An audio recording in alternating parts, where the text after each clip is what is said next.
C'est 2024, une année pleine de surprises. Et j'aimerais que vous puissiez être la surprise de cette année.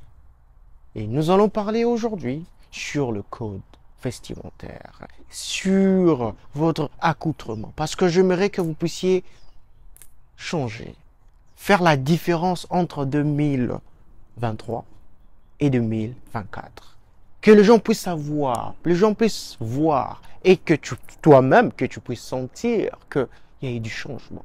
Non seulement sur le plan vestimentaire, mais sur tout le plan. Mais aujourd'hui, sur cette vidéo, nous allons parler du plan vestimentaire. Are you ready?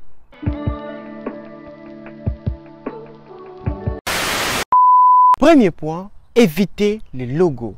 Les logos, c'est quelque chose que les gens, je ne sais pas, ont l'habitude de porter sans le savoir.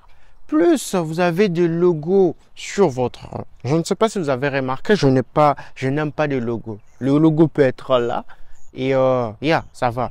Comme j'étais en train de dire, plus vous avez le logo qui est au top sur votre t-shirt ou bien chemise, cela montre que, bon, d'après mon opinion, montre que vous êtes encore un enfant, quelqu'un qui ne connaît rien, qui ne connaît pas encore quelque chose à propos de la mode. Si vous voulez être classique, d'après ce que moi je pense, vous devez éviter le logo parce que le logo vous rend gamin. Deuxième point, ce sont des habits qui sont vraiment larges. Cher ami, je ne sais pas, je suis en train de... Je vais un peu vous montrer quelque chose ici, là. Regardez un peu cet outfit. Si votre pantalon, elle est trop grande, ou votre chemise, elle est vraiment large, vous perdez la qualité, vous perdez l'élégance. On a l'habitude de dire en anglais, fit is king. La mesure est roi.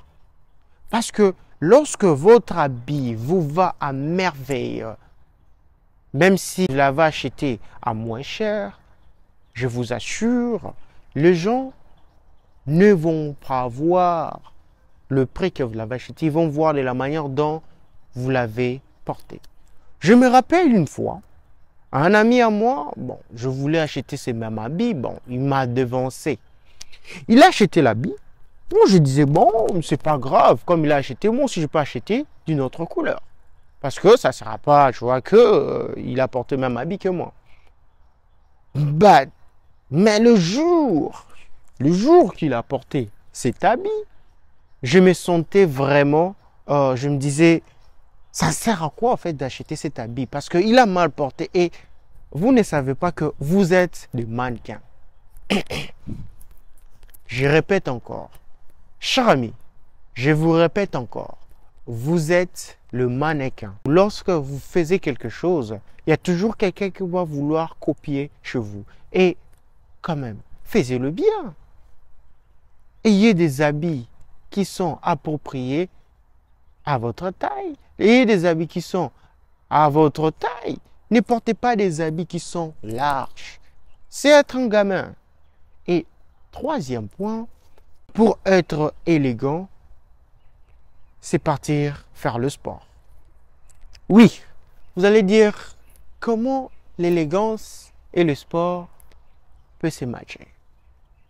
Je vais vous expliquer dans quelques minutes quelque chose que j'ai appris que je ne savais pas, que personne ne voulait me montrer avant. Plus votre corps est symétrique, plus vous vous sentez en confiance. N'importe quel habit peut être élégant chez vous parce que quoi? Votre corps est symétrique. Votre corps est bien taillé. Donc, j'aimerais que vous puissiez vous lancer à la salle des sports. C'est vraiment difficile pour d'autres personnes parce que des fois, des gens disent que oh non, j'ai déjà une meuf et je ne sais pas pourquoi je vais partir faire le sport. Le sport, c'est très important. Non seulement ça va booster votre testostérone, mais ça va vous donner cette élégance. La meuf que vous avez actuellement, elle a eu cette attraction en vous par rapport peut-être à votre corps. Et le sport, ça fait qu'embellir les courbures du corps. Lorsque vous portez n'importe quel habit, lorsque ça vous va à merveille, qui ne voulait pas être à côté de vous.